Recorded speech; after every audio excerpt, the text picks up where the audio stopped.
Bienvenido a Happy Psicología. Prepárate para dominar la carrera de psicología viendo vídeos y escuchando audios. ¡Empezamos! El dinero no da la felicidad. Llevas toda la vida escuchando esta frase, pero ¿sabías que la ciencia ha demostrado que esto es real? En 2010, los investigadores Koitbach, Dan y su equipo publicaron un estudio fascinante sobre nuestra capacidad de disfrutar. Dieron chocolate a dos grupos de personas. A unos les enseñaron una foto de dinero antes de comer, a los otros una imagen neutra. ¿El resultado? Los que vieron el dinero comieron más rápido y disfrutaron mucho menos. Sus caras mostraron menos placer. Descubrieron el efecto de contraste. Tu cerebro asocia dinero con cosas mejores y bloquea tu capacidad de saborear los pequeños placeres del momento actual. Impresionante, ¿verdad? Pues esto es solo un pequeño adelanto de lo que vamos a descubrir hoy. Bienvenidos a Happy Psicología. Hoy nos sumergimos en el capítulo 1 de Psicología Social. Sara y Daniel van a ir mucho más allá de este experimento. Nos explicarán por qué el sentido común suele fallar, cuáles son los motivos profundos que mueven nuestra vida social y la ciencia rigurosa que hay detrás de nuestro comportamiento. Pero antes, tengo una propuesta importante para vosotros. Este es un episodio piloto. Crear contenido de esta calidad requiere mucho esfuerzo, así que os propongo un trato para desbloquear la asignatura completa juntos. Si este audio alcanza los 100 me gusta o 50 comentarios, nos pondremos manos a la obra para traeros los 14 temas de psicología social. Así que dale al like ahora mismo o déjanos un comentario. Depende de vosotros. Y si queréis más curiosidades científicas como esta del chocolate, seguidnos en Instagram y TikTok en happy.app. Cada día subimos nuevos reels de psicología de 1 minuto para aprender sin darte cuenta. Ahora sí, poneos cómodos y dejad que Sara y Daniel os expliquen cómo funciona realmente nuestra mente social. ¡Empezamos! Bien, pues aquí tenemos el material para empezar un análisis a fondo, el primer capítulo de una introducción a la psicología social. Y para empezar, el texto propone una analogía que me pareció, perfecta. A ver. Dice que estudiar esta disciplina es como iniciar un viaje fascinante, un viaje que al terminar nos habrá transformado. Es una analogía muy potente, y además es que es cierta. Se refiere a una idea que a mí me gusta llamar perder la ingenuidad. ¿Perder la ingenuidad? Sí. Una vez que entiendes los principios básicos de la psicología social, es casi imposible volver a mirar el comportamiento, el tuyo o el de los demás, de la misma manera. Empiezas a ver, las corrientes invisibles que nos mueven. Corrientes invisibles. Me gusta mucho esa imagen. Es como si de repente te dieran unas gafas para ver la Matrix de las interacciones humanas, ¿no? Justo. Así que nuestro objetivo hoy es precisamente ese, empezar este viaje. Vamos a analizar qué es exactamente la psicología social, por qué no es lo mismo que el sentido común, y qué la convierte en una ciencia rigurosa. De acuerdo. Empecemos por lo básico. La definición formal que aparece en los documentos es que la psicología social es la disciplina científica que busca comprender la naturaleza y las causas de los pensamientos, los sentimientos y el comportamiento en situaciones sociales. Suena un poco académico. Sí, suena un poco a manual, pero la clave está en desgranar qué significa eso de situaciones sociales. Mucha gente piensa que se limita a estar físicamente con otras personas, en una fiesta o en una reunión. Claro. Pero el concepto es mucho más amplio. La influencia social puede ser real, claro, como el público en un partido de fútbol que te empuja a gritar. Pero también puede ser imaginada. Imaginada. ¿Te refieres a algo como cuando te preparas para una entrevista de trabajo y repasas tus respuestas pensando en la cara que pondrá el entrevistador? Exactamente. Ese es un ejemplo perfecto.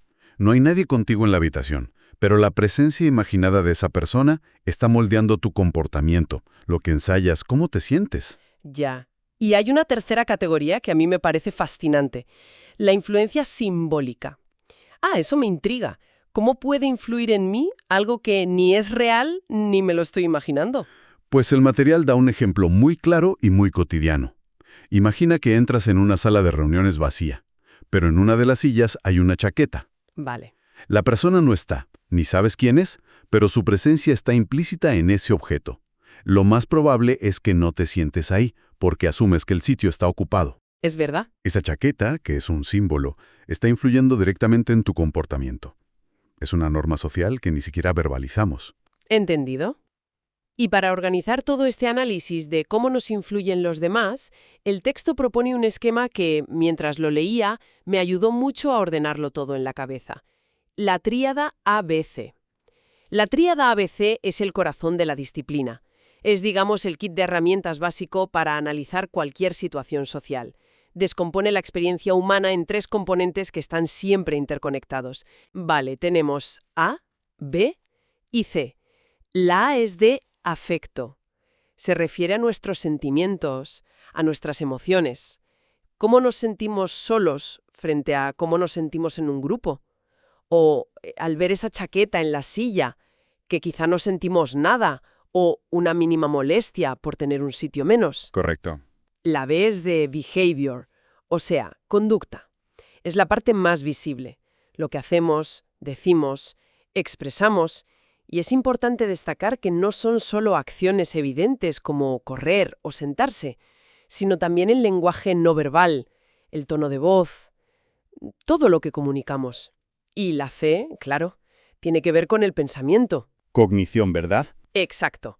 La C es de cognición. Son nuestros pensamientos, nuestras creencias, las ideas, los recuerdos que se activan en una situación social. Lo crucial es entender que estos 3 elementos no funcionan por separado, ¿sabes? Están en un diálogo constante. Eso es. Por ejemplo, ves a una vieja amiga por la calle, situación social. Tu pensamiento, tu cognición es, anda, es Ana, C. Eso dispara un sentimiento de alegría, el afecto, A. Y ese sentimiento te lleva a una conducta, sonreír y levantar la mano para saludar, B. La psicología social estudia cómo esa secuencia, ese ABC, cambia radicalmente dependiendo del contexto social. Claro, porque no es lo mismo encontrarte a Ana en la calle que encontrártela en el funeral de un amigo en común. La situación lo cambia todo. Pero aquí me surge una duda que seguro que tiene mucha gente. Vale, todo esto suena muy lógico, pero ¿no es simplemente sentido común? Ajá. Al fin y al cabo, todos pasamos la vida interactuando, observando, sacando conclusiones. Parecemos psicólogos sociales aficionados. Esa es la crítica más habitual y, a la vez, uno de los conceptos erróneos más interesantes. Y el material aporta un ejemplo histórico que es fantástico para desmontar esa idea. Proviene de unos estudios con soldados estadounidenses en la Segunda Guerra Mundial. Sí. El sociólogo Paul Lazarsfeld, después de la guerra, presentó a un público una serie de hallazgos de la investigación que, a primera vista, parecían de puro sentido común. Sí, recuerdo esa parte. Es brillante. Uno de los supuestos hallazgos era que los soldados de entornos rurales tenían, por lo general, mejor estado de ánimo en el ejército que los de ciudad. Y la explicación salta al instante. Claro, al momento. Están más acostumbrados a las privaciones, a la vida dura, al esfuerzo físico. Lógico. Suena impecable, ¿verdad? O este otro. Los soldados del sur se adaptaban mejor al clima cálido de las islas del Pacífico que los del norte. Y la lógica de sentido común te dice, por supuesto, están más acostumbrados al calor. Es una explicación que se vende sola. Totalmente. Y creo que había otro que decía que los soldados rasos, con más nivel educativo, mostraban más problemas de adaptación que los de menor nivel. La justificación. Es obvio. Una persona inteligente tiene más problemas para adaptarse a una disciplina tan rígida. Todo encaja. Pues lo fascinante aquí es el giro que dio Lazarsfeld. Después de presentar estos hallazgos con sus explicaciones tan lógicas, reveló que los resultados reales de la investigación eran justo los contrarios. Ahí está. En cada uno de los casos, eran los de ciudad los que tenían mejor ánimo, los del norte los que se adaptaban mejor al clima y los de menos estudios los que tenían más problemas de adaptación. Es un golpe de efecto genial. Lo que demuestra es que el sentido común es una herramienta maravillosa para explicar las cosas, pero solo una vez que ya han pasado. Exacto. Podemos encontrar una justificación lógica para cualquier resultado e incluso para el opuesto. Es que esto lo vemos todos los días en las noticias deportivas. El lunes, todos los tertulianos ya sabían por qué su equipo perdió el domingo, pero nadie lo predijo con esa certeza el sábado. Has dado en el clavo. Eso ilustra a la perfección lo que en psicología social se conoce como el sesgo retrospectivo. El fenómeno del ya lo sabía yo. Ese mismo.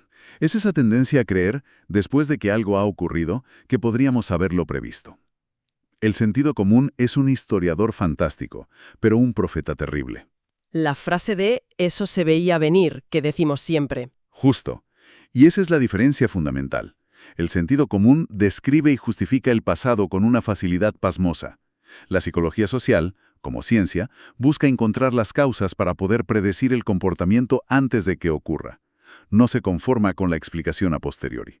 Entiendo, el sentido común es un mal predictor, pero esta tendencia a analizar el comportamiento en grupo me suena mucho a lo que hace la sociología. ¿Dónde trazamos la línea? A veces las fronteras parecen un poco borrosas. Es una pregunta muy pertinente. Ambas disciplinas son como primas hermanas. Miran fenómenos similares, pero con un zoom diferente. La diferencia clave es el nivel de análisis. A ver, un sociólogo, al estudiar un fenómeno como el desempleo, se centraría en el contexto social amplio, las tasas de paro, los factores económicos, estructurales, las políticas educativas. Su foco está en la sociedad, en el grupo común todo. Una visión macro, como desde un satélite. Exacto. En cambio, un psicólogo social, mirando el mismo fenómeno, bajaría el zoom.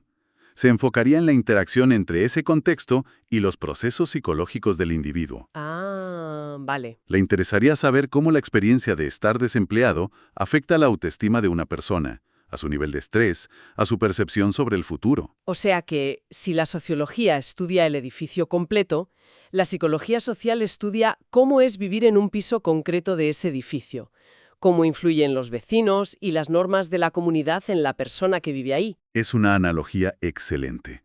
La sociología te da el plano del edificio, las estructuras, las clases sociales.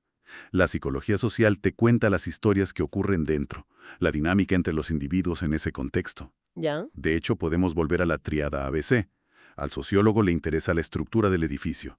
Al psicólogo social le interesa cómo esa estructura, el paro, la clase social, altera la cognición, el afecto y la conducta de la persona que vive dentro.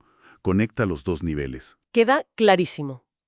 Entonces, si no es sentido común y tiene un enfoque distinto al de la sociología, ¿qué es lo que convierte a la psicología social en una ciencia?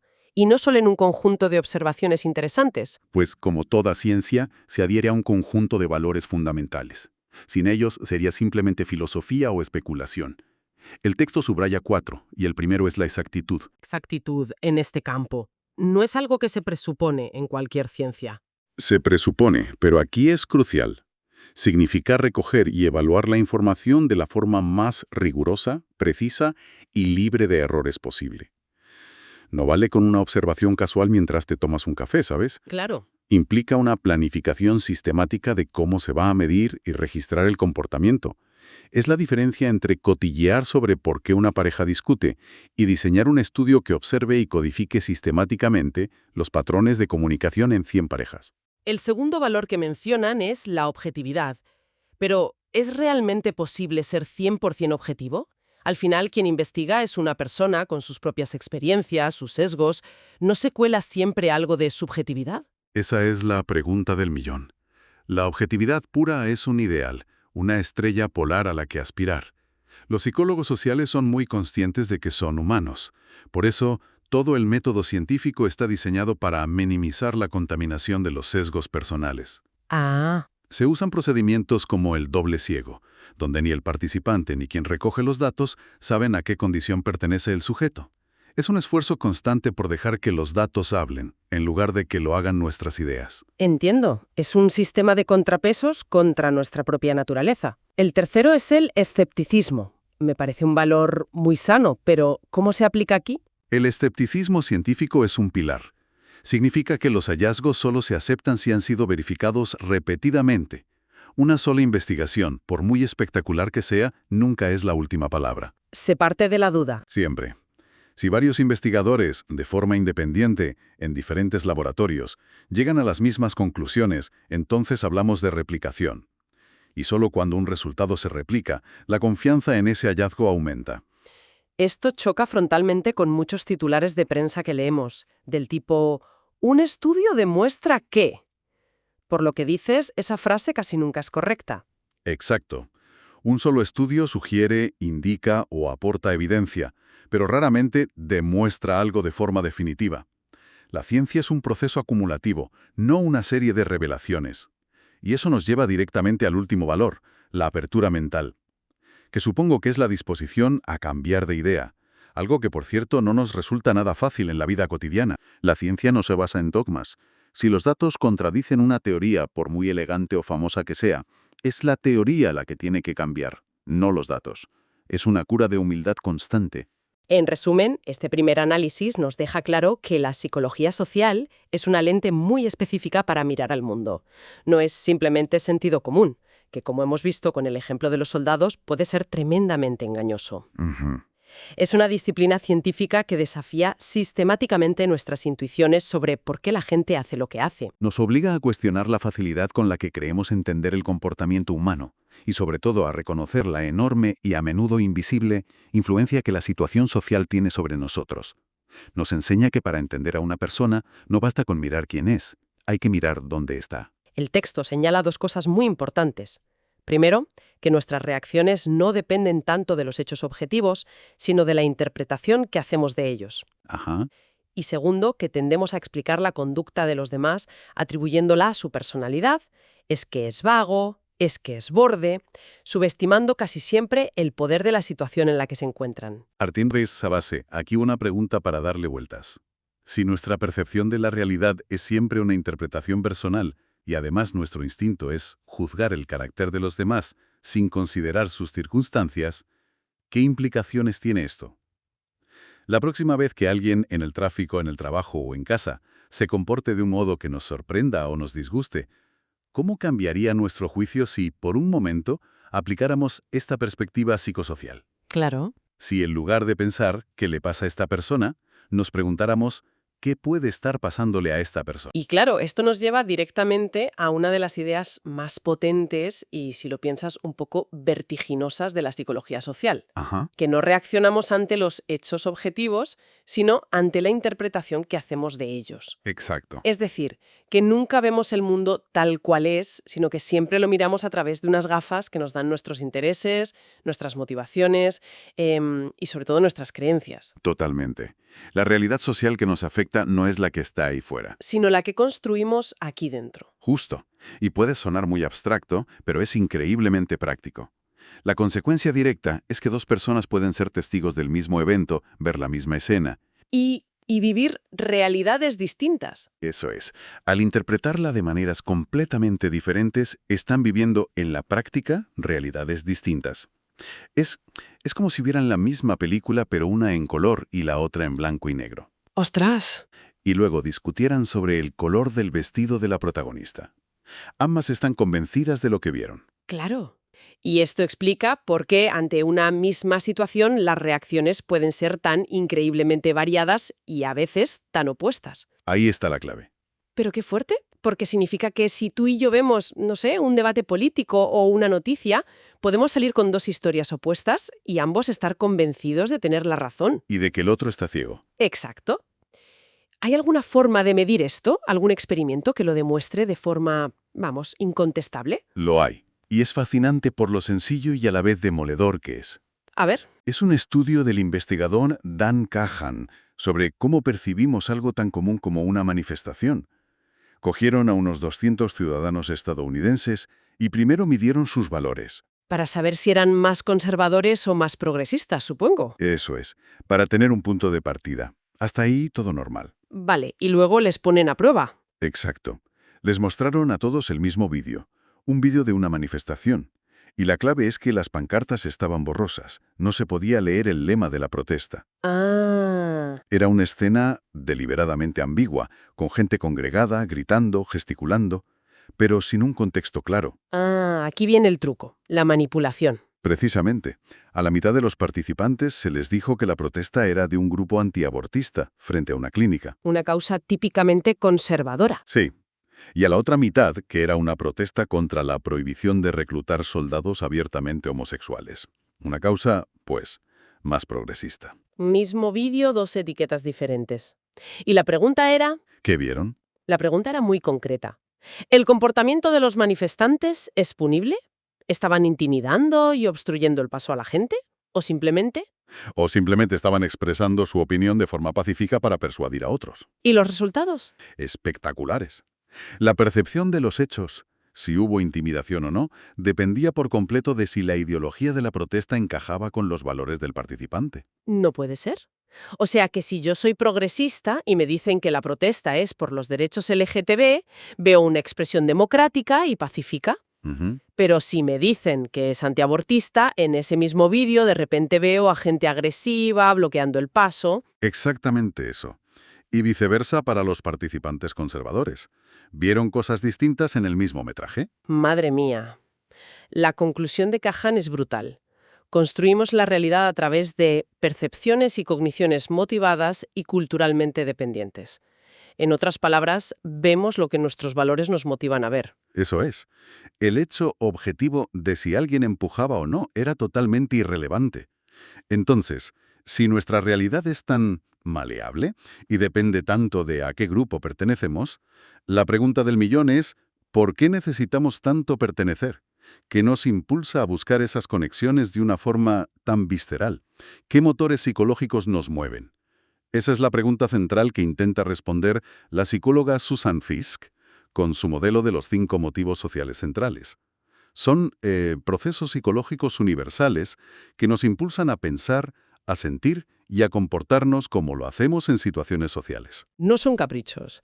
No, son mecanismos que hemos desarrollado a lo largo de la evolución para la supervivencia y la adaptación del grupo. Y los agrupa en un acrónimo muy fácil de recordar: BUCKET. A ver, bucket. La B tiene que ser belonging, ¿no? Pertenencia. Es lo primero que se me viene a la cabeza cuando pienso en psicología social, la necesidad de formar parte de algo. Has dado en el clavo. De hecho, es el pilar sobre el que se asientan todos los demás: pertenencia. Los otros son comprensión compartida, control, perfeccionamiento de sí mismo y confianza. Pero la pertenencia es la base. Es el motivo fundamental. Es el deseo imperioso de tener relaciones sociales fuertes y estables, de ser parte de un grupo. Es casi animal, ¿no? La necesidad de la manada, de no quedarse sola en la sabana. Totalmente. Es una necesidad biológica casi tan básica como la comida o el refugio. Los grupos satisfacen necesidades sociales, que son fundamentales para nosotros. La evidencia muestra que pertenecer a múltiples grupos nos hace más saludables y resilientes. Claro, la familia, el trabajo, un equipo de algo. Sí, pero como todo, tiene su lado oscuro. Una lealtad muy intensa al propio grupo puede generar hostilidad hacia quienes son percibidos como una amenaza. Como lo que se mencionaba en las fuentes sobre Estados Unidos, el aumento del prejuicio hacia los musulmanes después del 11S, o más recientemente hacia personas de origen asiático durante la pandemia. Es un mecanismo defensivo. Cuando nos sentimos amenazados, nuestro cerebro no dice «seamos más abiertos y dialogantes», dice «cierra filas, protege a los tuyos». Justo. Y por el contrario, la exclusión es devastadora. Cuando se nos niega la pertenencia, se amenaza nuestro bienestar de forma muy directa. El cerebro procesa el rechazo social en las mismas áreas que el dolor físico. ¡Qué barbaridad! La exclusión está asociada a un aumento de la ansiedad, la depresión e incluso al suicidio. Es una herida profundísima. Entendido lo de la pertenencia. Pero, claro, no basta con estar en el mismo barco. Hay que remar en la misma dirección, ¿no? Supongo que necesitamos sentir que entendemos el mundo de la misma manera que la gente que nos rodea. Ahí has puesto el dedo en el segundo motivo, la comprensión compartida. No es suficiente con estar dentro del grupo. Necesitamos sentir que hablamos el mismo idioma, a nivel de valores y creencias. Eso es. Es la necesidad de llegar a un acuerdo con los demás sobre cómo es y cómo funciona el mundo. Su función principal es hacer que nuestro entorno social sea predecible. Claro, si comparto una visión del mundo con mi grupo, sé a qué atenerme, puedo anticipar reacciones, me siento más segura. Exacto. Pero eso suena a cámara de eco, ¿no? Si solo nos rodeamos de gente que piensa como nosotras para sentirnos seguras, ¿no es así como se crean las burbujas informativas y la polarización de la que tanto se habla hoy? Ese es exactamente el riesgo. Una comprensión compartida muy cerrada se puede convertir en un vehículo para la exclusión. Porque si nuestra forma de entender el mundo es la única correcta, Cualquiera que la cuestione o tenga una visión diferente se convierte automáticamente en una amenaza para la predictibilidad y la seguridad del grupo, y se fomenta una visión sesgada y prejuiciosa de los otros. legitimando su exclusión o incluso su ataque. Y esto también conecta con el experimento de Kahan. La gente veía lo que su grupo debe ver para mantener esa comprensión compartida, para no romper el consenso. Vale, tenemos pertenencia y comprensión. El siguiente en bucket es la C, control. Control. Este parece muy intuitivo, la necesidad de sentir que tenemos las riendas, que lo que hacemos tiene consecuencias. Sí, pero con un matiz importante. No se trata solo de controlar el entorno físico, sino, y sobre todo, de controlar los resultados sociales. ¿Cómo es eso? Necesitamos sentir que tenemos cierta competencia en nuestras relaciones, que podemos influir en nuestro estatus. Y esto tiene una implicación cognitiva muy interesante. A ver. Prestamos muchísima más atención a las personas que tienen control sobre nosotros. Claro, por eso analizamos cada correo de nuestra jefa, cada gesto, cada palabra. Intentamos descifrarle para anticipar qué va a pasar con nuestro trabajo, con nuestro futuro. Tu cerebro está en alerta máxima con esa persona. Es un mecanismo de supervivencia. Dedica más recursos a quien puede afectar tus resultados. Tiene todo el sentido. Y ese motivo de control también puede llevar a la exclusión, por dos vías. Una es activa. Vigilamos a los grupos externos que puedan amenazar la autonomía del nuestro. ¿Y la otra? La otra es más pasiva y quizá más cruel. Simplemente ignoramos a aquellas personas que consideramos irrelevantes para nuestros objetivos. La invisibilidad. Si alguien no tiene ninguna influencia en lo que queremos conseguir, nuestro sistema cognitivo tiende a no gastar recursos en esa persona. Es el no existes para mí, una forma de exclusión brutal. Vale, nos queda la E y la T. La E es enhancement, perfeccionamiento de sí mismo. La necesidad de mantener una autoestima alta, de vernos como personas buenas y competentes. Efectivamente. Queremos sentirnos bien con quienes somos. Y aquí, fíjate, encontramos una paradoja fascinante. ¿Así? A veces, para sentirnos bien con nosotros mismos, a largo plazo, estamos dispuestos a pasar por experiencias muy negativas o incluso humillantes a corto plazo. Espera, ¿cómo funciona eso? ¿Por qué mi cerebro aceptaría la humillación para sentirse mejor? Parece totalmente contradictorio. El ejemplo paradigmático son las novatadas. ¿Por qué alguien aguantaría vejaciones y sufrimiento voluntariamente? O sea que mi cerebro piensa, si he sufrido tanto para entrar aquí, es que este grupo debe de ser increíblemente valioso. Exacto. Y si yo he logrado entrar, yo también soy valiosa. Has descrito perfectamente el mecanismo. El sufrimiento inicial se reinterpreta como una prueba superada, lo que paradójicamente aumenta el valor que le dan al grupo y a su propia autoestima por haberlo conseguido. Es un truco mental. Alucinante. Y la otra cara de la moneda, claro, es lo que pasa cuando se ataca este motivo, el rechazo social. Es una amenaza gravísima para la autoestima. Las fuentes citan un análisis de tiroteos masivos en escuelas de Estados Unidos que es escalofriante. ¿Qué encontraron? Que la mayoría de los autores habían sufrido algún tipo de rechazo social u ostracismo prolongado. La herida en la autoestima fue un factor clave. Es tremendo pensar en ese vínculo. Y nos queda el último pilar, la T de trust. Confianza. La necesidad de percibir el mundo social como un lugar benevolente y seguro. El pegamento que une todo lo demás. Es el pegamento, sí. Y lo interesante de la confianza es cómo funciona por defecto en diferentes culturas.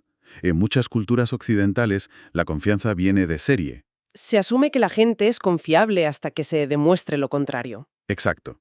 En otras, el círculo de confianza es mucho más reducido. Se limita a la familia o a relaciones muy consolidadas. Pero, ¿qué pasa cuando ese programa se rompe? Cuando te traicionan, ¿se puede reinstalar la confianza de fábrica o el daño es permanente? Pues, a diferencia de lo que ocurre con otros motivos, el daño a la confianza tiene efectos a muy largo plazo. Una traición no es una herida que cicatriza y ya está. Es como un virus que corrompe el sistema operativo de tus relaciones sociales. ¿Qué imagen más potente?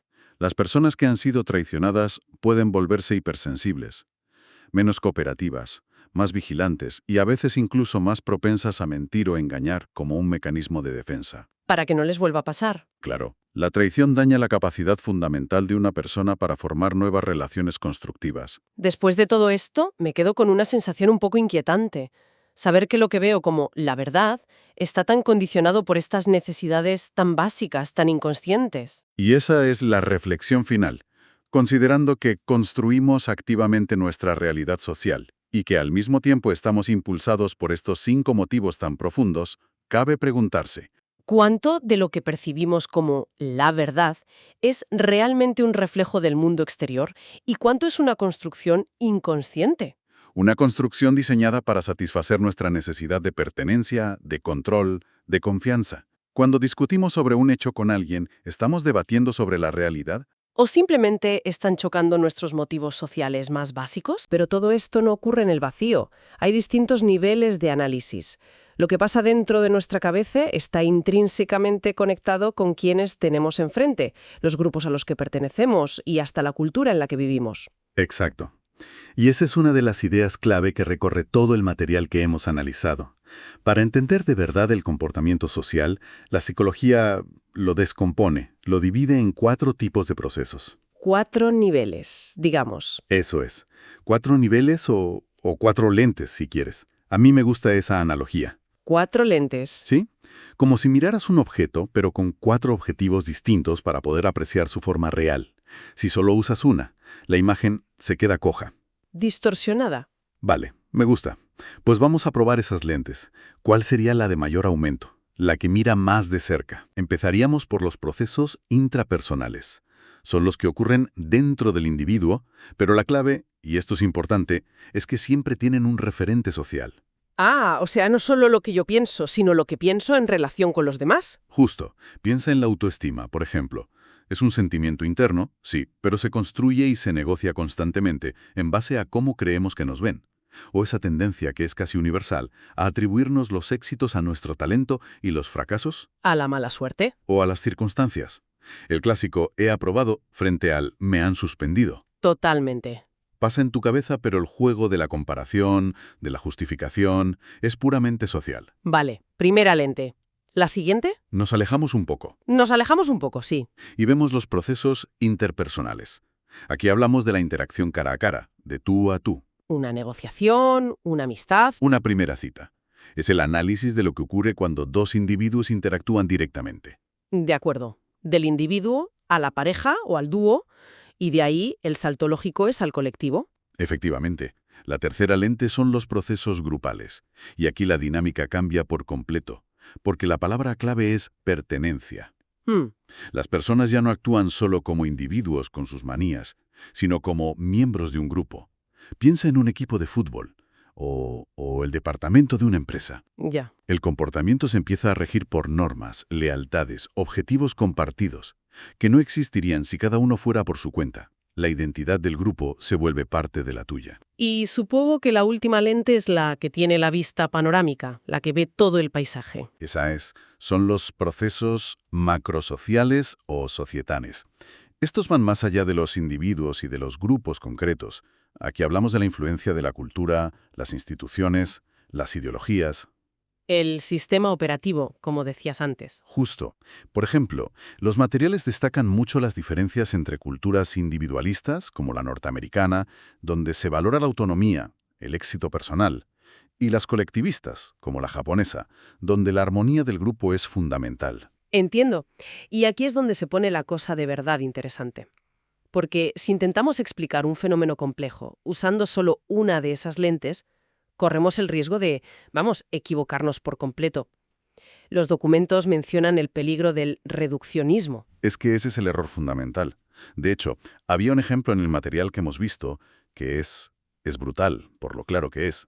El de un político italiano, Romano La Russa. Sí, lo recuerdo. En un funeral hizo repetidamente el saludo fascista. Un gesto con una carga simbólica potentísima, claro. Precisamente. Si lo analizas con la lente más simple, la biológica, que sería un reduccionismo extremo, podrías decir que un individuo contrajo ciertos músculos del brazo y la mano. Lo cual es verdad, pero es absurdo. Es una explicación absurda, porque ignora por completo el significado histórico, la pertenencia de esa persona a un grupo de ultraderecha, la norma social que está rompiendo. Se pierde todo el significado. Es un ejemplo extremo, pero perfecto. Demuestra que el contexto no es un añadido, es que lo es todo. Sin el contexto cultural, histórico y grupal, el gesto es físicamente idéntico a pedir la palabra en clase. Y esa diferencia lo es todo. Ahí está la clave. Para entender un acto social, necesitamos conectar todos los niveles. No puedes explicar ese saludo sin entender la ideología macrosocial, la dinámica de su grupo político, la interacción en ese funeral y bueno, lo que pasaba por la cabeza de ese individuo. Y esa conexión entre niveles nos lleva a una de las grandes preguntas. ¿Por qué un grupo no se comporta simplemente como la suma de sus individuos? Parece que al juntarnos algo cambia. Los textos lo llaman el efecto de discontinuidad individuo-grupo. Se refiere a una tendencia que se ha observado una y otra vez en laboratorios. Las relaciones entre grupos son, de forma sistemática, más competitivas que las relaciones entre individuos. Más hostiles incluso. Sí. Y esto se ha estudiado muchísimo con un modelo de la teoría de juegos que seguro que suena, el dilema del prisionero. Rogados por separado. Si ambos callan, cooperan entre sí y les cae una pena mínima. Bien. Si uno delata al otro, el delator sale libre y al otro le cae la pena máxima. Si se delatan los dos, ambos reciben una pena intermedia, que es peor que si hubieran cooperado. Exacto.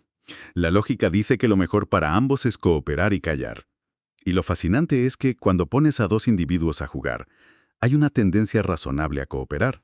Pero cuando pones a dos grupos a tomar la decisión de forma conjunta, deliberando si cooperar o delatar al otro equipo, la competitividad se dispara.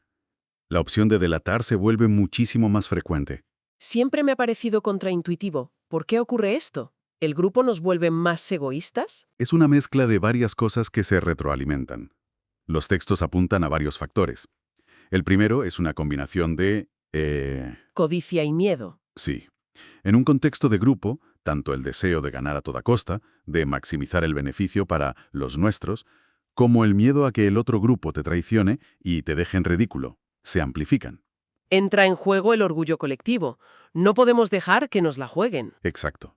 El segundo factor es lo que llaman el apoyo social para el egoísmo. El grupo te da una especie de permiso moral. Una coartada. Una coartada, sí. Una decisión competitiva que un individuo no tomaría por vergüenza, el grupo la justifica y la aplaude. Se convierte en una decisión por el bien del equipo. O sea, que el grupo funciona como un permiso para sacar nuestro lado más competitivo. Eso es. Y nos lleva al tercer punto, el anonimato. O mejor dicho, la dilución de la responsabilidad. Es mucho más fácil tomar una decisión dura si no es mi decisión, sino nuestra. La responsabilidad se reparte y parece que no es de nadie. Justo. Y el cuarto factor tiene que ver con nuestras expectativas. Es la desconfianza basada en esquemas. Esquemas, como un guión mental. Sí. Tenemos aprendido un guión que nos dice que los otros grupos son competidores, un ellos contra nosotros, y actuamos en consecuencia, generando una profecía autocumplida. Esperamos que el otro compita, así que competimos primero, y provocamos que compitan. Y acabamos en el escenario que ambos temíamos. Exacto. Entiendo. O sea que no es solo lo que hacemos, sino lo que pensamos sobre el mundo social. Esto nos lleva de lleno a la cognición. Los documentos describen una evolución muy curiosa sobre cómo la psicología ha visto al pensador social, empezando por una etiqueta bastante directa, el tacaño cognitivo. Es un concepto de la psicóloga Susan Fiske, sí. La idea es que nuestra capacidad de procesamiento es limitada, así que para ahorrar energía mental usamos constantemente atajos, heurísticos, categorías. No analizamos cada detalle, simplificamos. Me parece brillante porque es algo que todas reconocemos. Es esa sensación de llegar al final del día con el cerebro frito y lo último que te apetece es analizar matices. Metes a la gente en cajas mentales y sigues adelante. Es exactamente eso. El ejemplo clásico de los estudios de la época es que, tras una reunión, la gente recordaba que una mujer había dicho algo, pero no qué mujer en concreto. La habían procesado a través de la categoría mujer, que es un atajo. Pero claro, esa visión es un poco cínica. No siempre somos mentalmente perezosos. Si estoy en una entrevista de trabajo, te aseguro que analizo al entrevistador con todo el detalle del mundo. Y esa es precisamente la crítica que se le hizo al modelo. Por eso evolucionó. En los 90 pasamos a la figura del estratega motivado. Suena mejor. La idea es que distribuimos nuestros recursos mentales según nuestros objetivos. A veces somos tacaños y a veces pensadores profundos. Si alguien es importante para nosotras, como ese futuro jefe, invertimos toda la energía necesaria. Vale, el estratega motivado tiene más sentido. Pero, ¿tenemos tanto control consciente? A menudo mis primeras impresiones son casi automáticas, aunque no quiera. Tu duda es muy pertinente. Y es la que llevó a la siguiente fase, en los 2000. El actor activado. El actor activado. Se reconoció que muchas de nuestras metas y comportamientos no son tan deliberados, sino que se activan de forma casi automática por el entorno. El contexto enciende ciertas metas sin que seamos conscientes. ¿Cómo entrar en una biblioteca y automáticamente bajar la voz? Exacto. Se activa la meta de estar en silencio, y lo haces sin pensar, voy a proponerme conscientemente no hacer ruido. Entiendo, el entorno nos programa en cierta medida, y eso nos lleva a la visión más actual que se describe en el material, que es bastante crítica. Da un poco de vértigo. Sí, es la etapa más reciente. El pensador social como facilitador de la desigualdad. Uf, suena fuerte. Lo es. Esta visión sugiere que nuestros procesos cognitivos automáticos, esos atajos, esos sesgos, no son la causa directa de la desigualdad social, pero sí el mecanismo que la permite y la perpetúa en el día a día. Es una idea potente y bastante incómoda, porque desplaza la cuestión de la malicia individual a un fallo casi de software en nuestro cerebro. Exacto. La idea es que, especialmente en personas con mayor estatus, estos mecanismos de simplificación ayudan a reforzar el sistema existente de forma muy sutil. Hacen que las desigualdades parezcan naturales, porque no se despresta la atención cognitiva necesaria para cuestionarlas. Se mantiene el status quo, no por maldad, sino por economía mental. Esa es la idea. Qué fuerte. Pero frente a esta visión algo sombría de nuestros sesgos, los materiales también recalcan algo fundamental, y esta vez sí muy positivo: la importancia de las relaciones sociales para nuestro bienestar. Es que es la otra cara de la moneda. Es crucial. Hay una evidencia biológica solidísima de que tener un sentido de identidad social compartida, sentir que perteneces a un grupo, amortigua el estrés a nivel neuroendocrino. O sea, nos protege físicamente. Literalmente. Y la teoría de la pertenencia grupal múltiple va un paso más allá. ¿En qué consiste exactamente? Postula que no se trata solo de pertenecer a un grupo, sino que nuestro bienestar y resiliencia aumentan con el número de grupos que valoramos. Tu familia, tu trabajo, el equipo de pádel, el club de lectura. Cuantos más sombreros te pongas, cuantas más identidades grupales tengas, más robusta será tu salud mental. Y esto no es una sensación subjetiva. Tiene efectos medibles. Muy reales. Los estudios son concluyentes. Las personas con múltiples pertenencias grupales no solo reportan mayor bienestar psicológico, sino que viven más tiempo. Viven más tiempo. Sí. De hecho, se ha llegado a la conclusión de que el aislamiento social es un factor de riesgo de muerte prematura tan potente como otros factores mucho más conocidos como fumar o la obesidad. Es increíble. Le damos muchísima importancia a la dieta o al ejercicio y resulta que tener un grupo de amigos puede ser igual de importante para tu longevidad. Exacto. Y no se trata solo de tener muchos grupos, sino de reconocer la enorme variedad que existe. La diversidad social. Claro. La psicología social moderna ha tenido que hacer un profundo ejercicio de autocrítica. Entender que no se puede explicar el comportamiento humano con modelos basados solo en estudiantes universitarios blancos de clase media. Porque la experiencia de pertenencia no es la misma para todo el mundo. Para nada. El comportamiento cambia radicalmente en función de la intersección de nuestras múltiples identidades: el género, la etnia, la edad, la cultura. Movimientos sociales como Black Lives Matter, por ejemplo, han obligado a la ciencia a ser mucho más cuidadosa y a entender cómo las dinámicas de poder afectan a estos procesos psicológicos. Entonces, déjame recapitular. Por un lado, nuestros atajos mentales pueden actuar como facilitadores de la desigualdad casi sin darnos cuenta. Y por otro, la pertenencia a grupos es literalmente vital para nuestra salud. Nos encontramos de lleno ante una paradoja fascinante. Los mismos mecanismos grupales que nos dan la vida, el bienestar, si no se manejan con conciencia, si se dejan llevar por el piloto automático, pueden crear exclusión y perpetuar sistemas injustos. Es el doble filo de la vida social. Totalmente. Lo que deja una pregunta bastante potente en el aire. Sabiendo que incluso las buenas intenciones, como las de una persona de alto estatus que apoya a alguien de menor estatus, pueden acabar reforzando el sistema que crea esa misma diferencia, ¿qué tipo de atención consciente se requiere en nuestras interacciones diarias para poder aprovechar todo el poder positivo del grupo sin caer en ninguna de sus trampas? Entonces, si la psicología social quiere ser una ciencia, tiene que ir más allá de las intuiciones, del yo creo que o a mí me parece. Pero me cuesta imaginar cómo se mide científicamente algo tan etéreo como, no sé, la agresión o el altruismo. No es algo que se pueda poner en una balanza. Precisamente. Ese es el primer gran obstáculo. Y para superarlo, la ciencia necesita traducir esas ideas abstractas, que llamamos constructos, en algo observable y medible. Es el primer paso para poder investigar de verdad, para sacar el comportamiento humano del terreno de la opinión y llevarlo al del dato. A ver si lo he entendido. Un constructo es la etiqueta teórica como amor o prejuicio y luego viene el desafío de encontrar la manera de cazarlo en el mundo real. Exacto.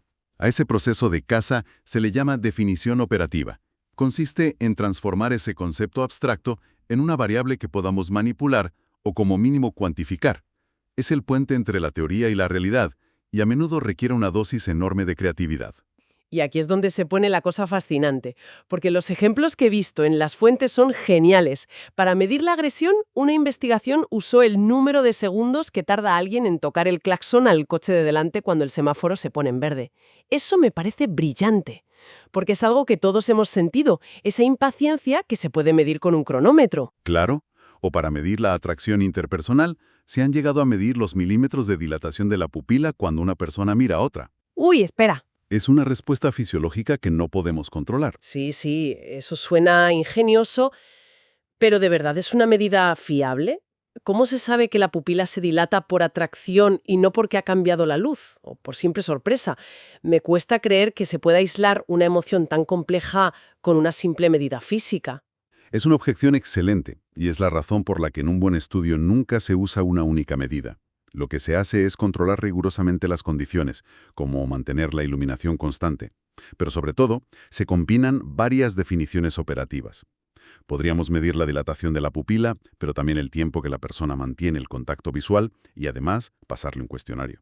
Si las tres medidas apuntan en la misma dirección, nuestra confianza en que estamos midiendo la atracción aumenta exponencialmente. Entendido. Es como buscar huellas dactilares, un pelo y una pisada. Una sola prueba puede ser circunstancial, pero varias juntas construyen un caso sólido. Y con el altruismo vi otro ejemplo muy visual. Medirlo como el número de hojas de papel que una persona ayuda a recoger a otra a la que fingidamente se le han caído. De repente, una idea abstracta se convierte en un dato. 15 papeles recogidos. Y ese es el salto cualitativo.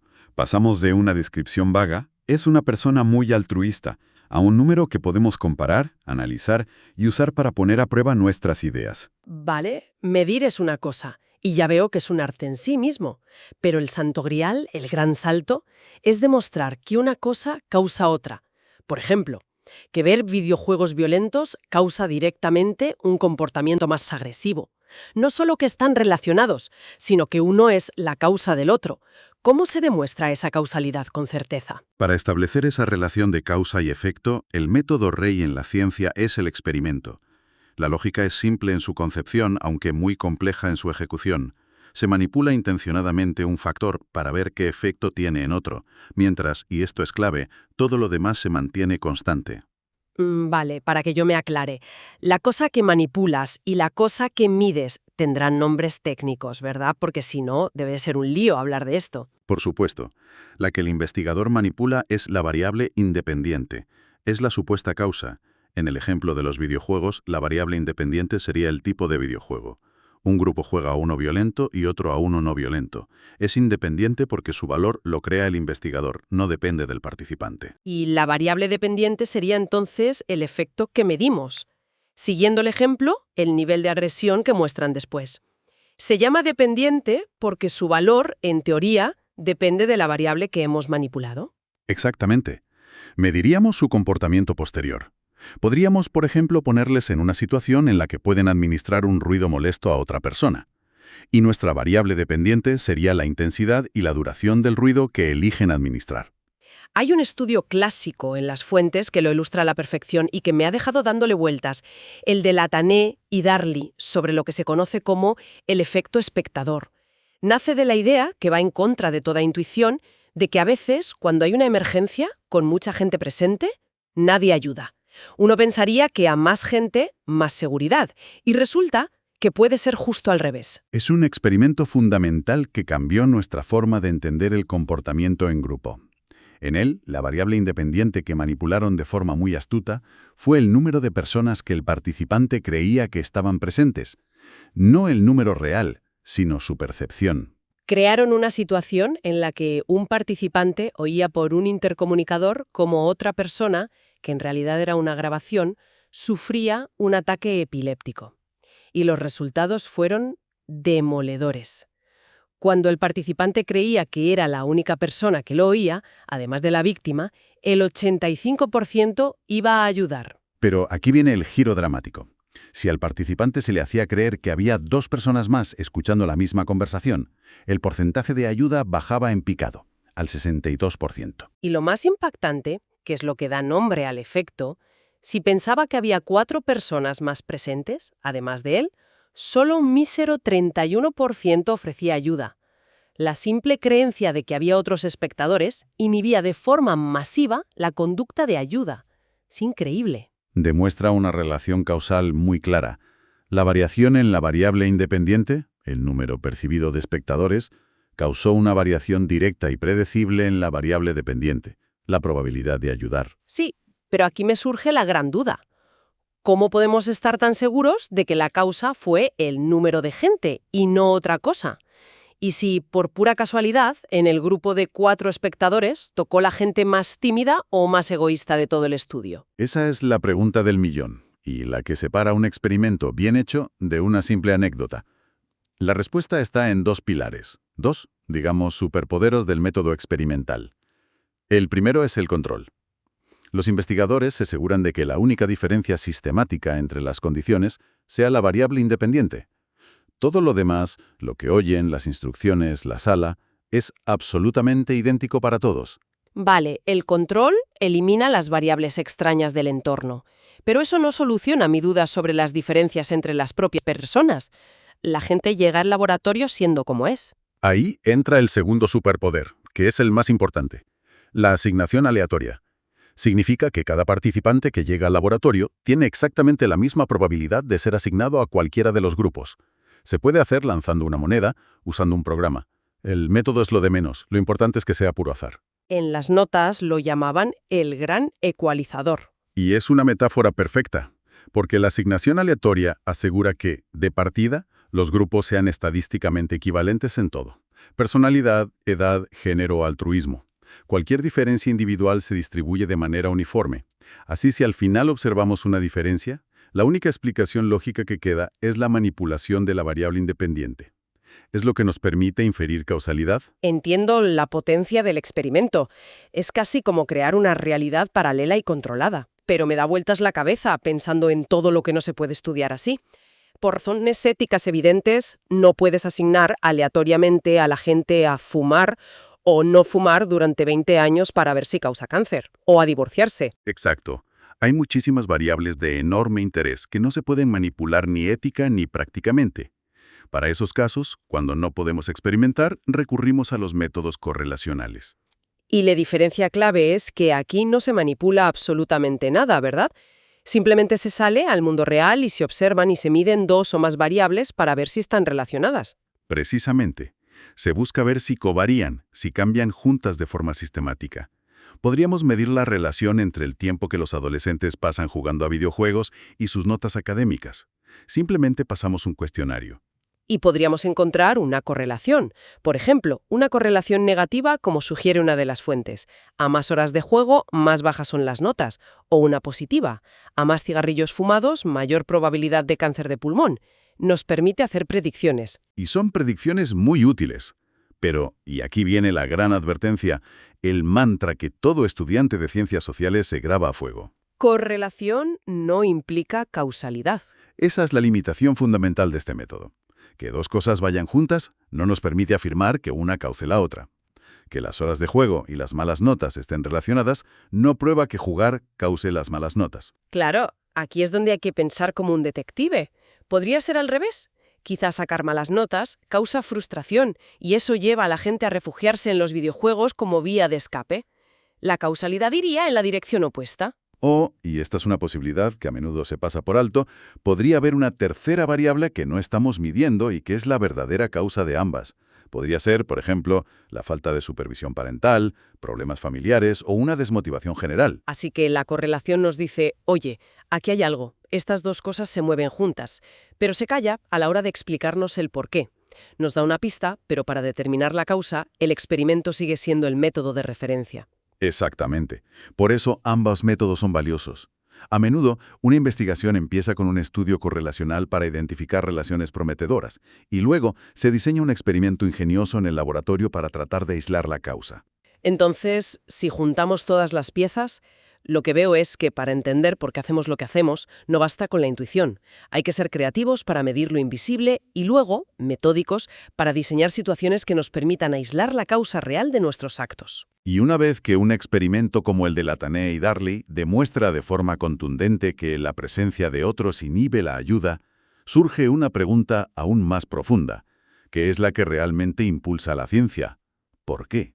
Claro, el experimento nos da el qué, pero no necesariamente el por qué.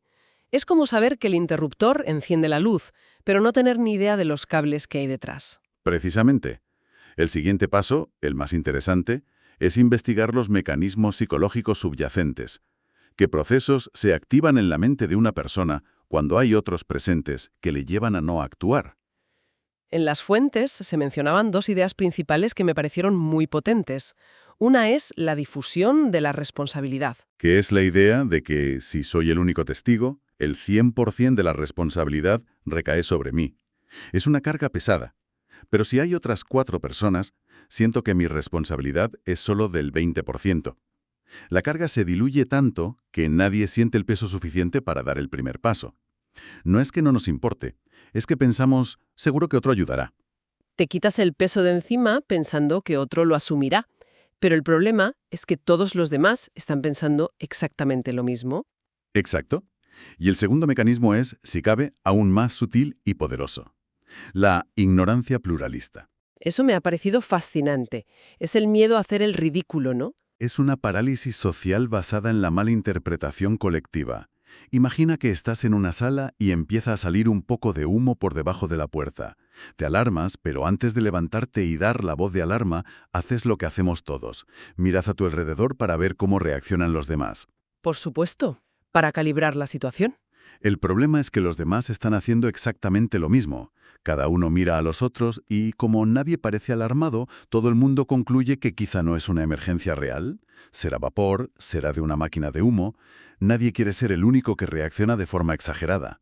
Así que todos fingen calma, interpretando la falsa calma de los demás como una señal de que no pasa nada. Es un cortocircuito colectivo. Por dentro todos pueden estar pensando, ¿debería hacer algo? Pero por fuera proyectan una tranquilidad que paraliza al grupo entero. Precisamente. No es que la presencia de otros nos haga peores personas o más apáticos. Es que activa estos procesos psicológicos, la dilución de la responsabilidad y el miedo a la evaluación social, que nos llevan a actuar de una forma que, individualmente, nos parecería ilógica. Entender eso lo cambia todo. No somos malos, es que nuestra lógica social, ese instinto de mirar a los demás para guiar nuestro comportamiento, a veces nos traiciona de forma catastrófica. Y supongo que una vez que entiendes por qué ocurre, puedes empezar a pensar en cómo evitarlo. Entonces, no siempre se puede hacer un experimento, ya sea por temas prácticos o, por cuestiones éticas. Claro. Hay temas como el efecto del divorcio en los hijos o las consecuencias de un desastre natural, que evidentemente no puedes provocar en un laboratorio. Es imposible. ¿Qué alternativas existen cuando no se puede manipular una variable o asignar participantes al azar? Exacto. Es una limitación fundamental.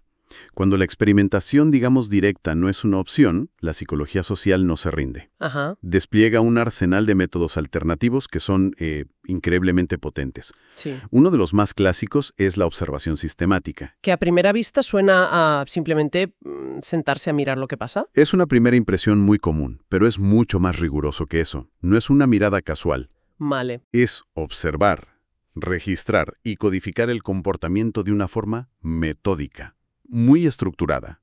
Imagina un investigador en la cafetería de la facultad. Sí. No está solo tomando un café. Está, quizás con una tabla, anotando la frecuencia de ciertos gestos, la duración del contacto visual. O sea, intentando ser como una mosca en la pared. Justo. Un observador no intrusivo para capturar el comportamiento tal y como ocurre, de forma natural. Vale, entiendo el rigor. Pero ser una mosca en la pared es difícil. Y aquí es donde se pone de verdad interesante. ¿Y si no puedes ser invisible? Muy buena pregunta. ¿Qué pasa si el grupo que quieres estudiar es cerrado? No sé, como una secta o una unidad militar de élite. ¿No puedes ponerte en una esquina a tomar notas? Claro, porque ahí es donde la metodología se vuelve aún más fascinante y, bueno, compleja. En esos casos se recurre a la observación participante. Ah, El investigador no solo observa desde fuera, sino que se sumerge, se convierte en un miembro más del grupo. vaya. Los textos mencionan ejemplos clásicos, como un investigador que se une a una banda callejera para entender sus códigos desde dentro. Qué fuerte. O un caso más cercano que se cita, el de Velasco y su equipo, que se integraron en varias organizaciones de la Administración Pública Española, ¿Para qué? para analizar de primera mano cómo se construyen y se rompen los sistemas de confianza. Eso es un compromiso increíble, pero me pregunto, ¿no existe el riesgo de que el propio investigador, al integrarse, acabe cambiando el comportamiento del grupo? ¿Has puesto el dedo en las dos llagas más grandes de este método? ¿Simplemente por estar ahí? O incluso que acabe tan metido en la dinámica que pierda la objetividad, lo que se conoce como volverse nativo. Esos son los riesgos inherentes, sí. El primero es el efecto del observador y el segundo, la pérdida de objetividad. Es un equilibrio muy delicado. Me imagino. Por eso requiere un entrenamiento muy específico. Pero claro, la profundidad de la información que se obtiene así a menudo es inalcanzable por otros medios. Entiendo. La observación te dice el qué, lo que la gente hace, pero a veces lo más jugoso es el por qué. Hay herramientas para eso, Por supuesto. para llegar a esa profundidad, a las motivaciones, a los discursos, necesitas otras herramientas. Y ahí entra la investigación cualitativa. Vale. Aquí el foco ya no está en los números, sino en interpretar el significado. Se usan técnicas como entrevistas en profundidad o el análisis del discurso. Para entender las complejidades del lenguaje. Exacto. Las metáforas que usamos, las historias que contamos, no busca tanto generalizar como comprender un fenómeno en toda su riqueza. Y en el otro extremo del espectro he visto un término que suena a la investigación de las investigaciones, el metaanálisis. El metaanálisis es una de las herramientas estadísticas más potentes que tenemos hoy en día. ¿En qué consiste exactamente? Pues imagina el caos informativo que tenemos a veces. Un estudio dice que la meditación reduce el estrés, otro encuentra un efecto mínimo y un tercero dice que nada. El pan de cada día en los titulares de prensa. Justo. ¿A quién le hacemos caso?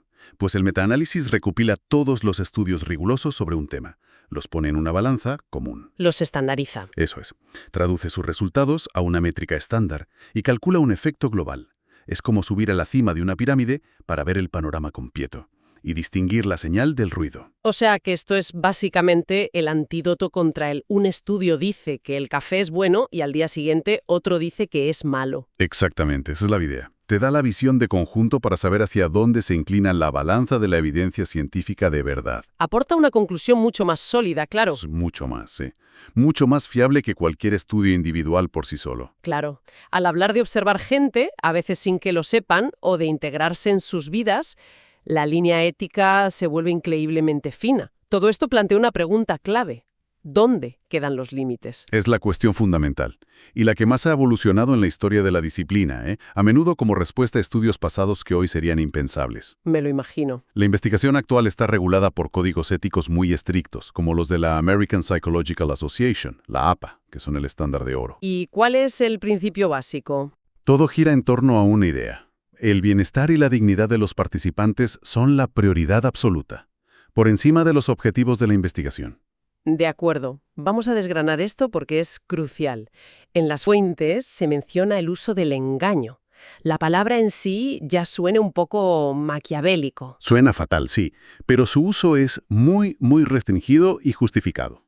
A veces, si revelas el verdadero propósito de un estudio, la gente no reaccionará de forma natural. Claro, actúas para la cámara, por así decirlo. Exacto. Si te digo, vamos a estudiar si ayudas a una persona que se cae, pues todo el mundo ayudará para quedar bien.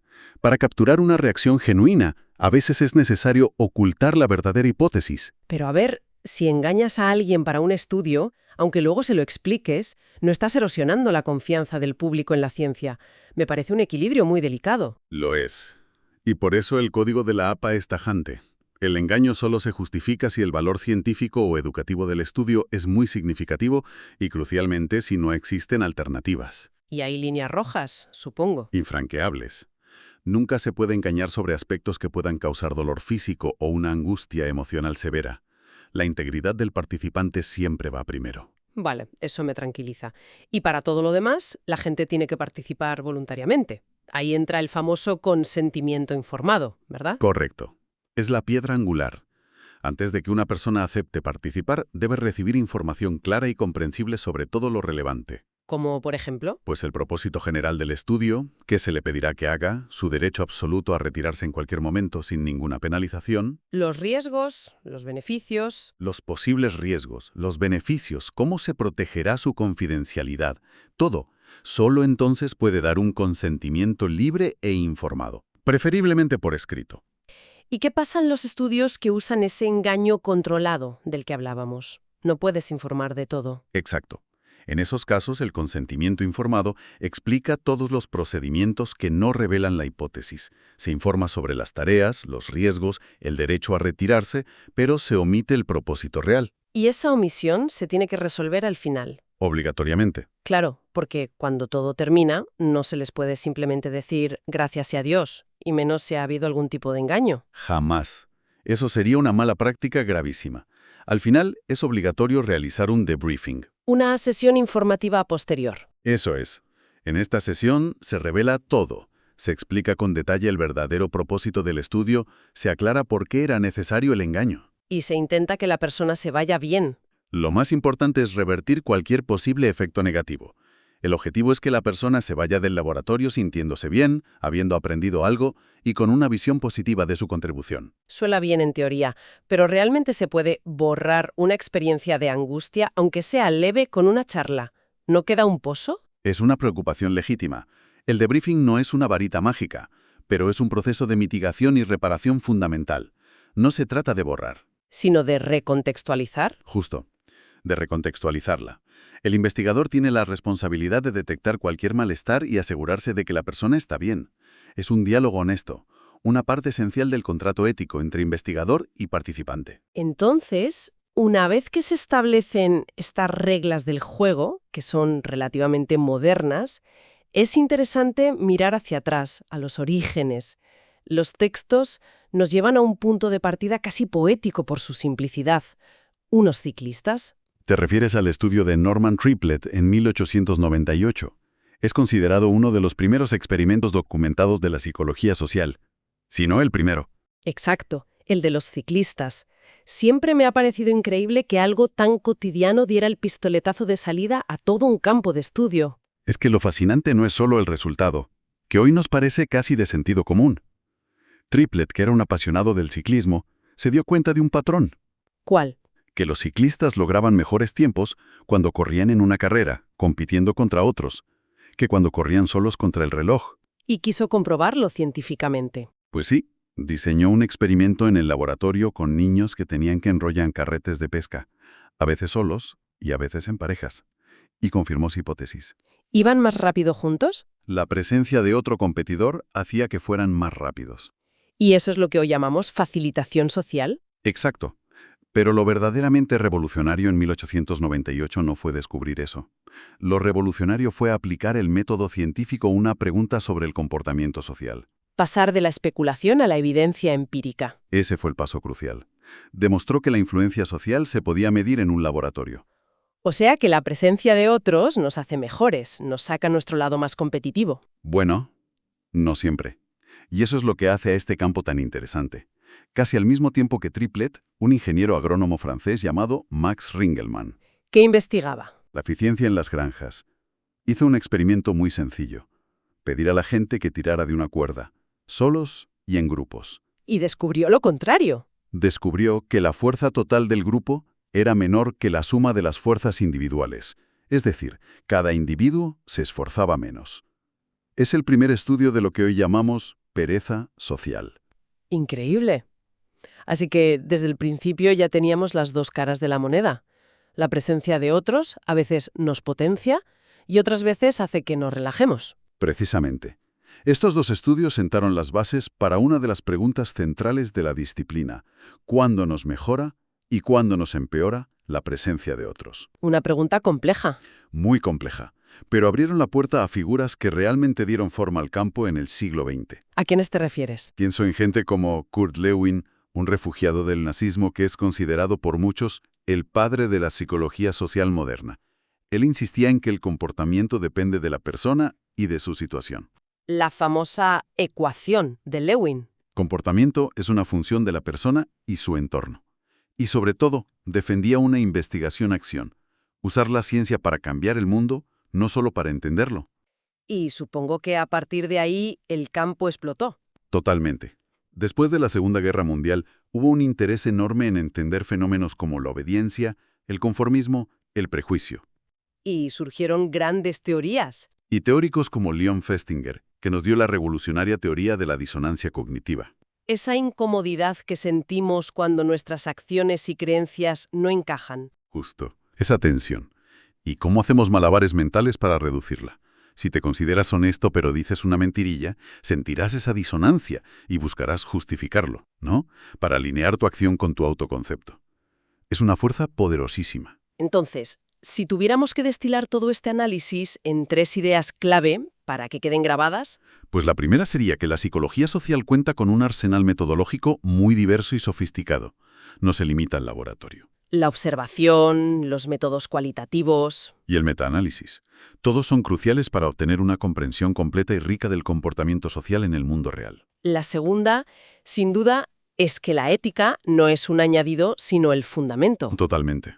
Principios como el consentimiento informado y el debriefing no son meros trámites, son la base que garantiza el respeto y la protección de las personas que participan en la investigación. Y la tercera idea, volviendo a esos primeros experimentos con ciclistas y cuerdas, es la aplastante realidad de que la influencia social es un pilar fundamental del comportamiento humano. No somos seres aislados. Para nada.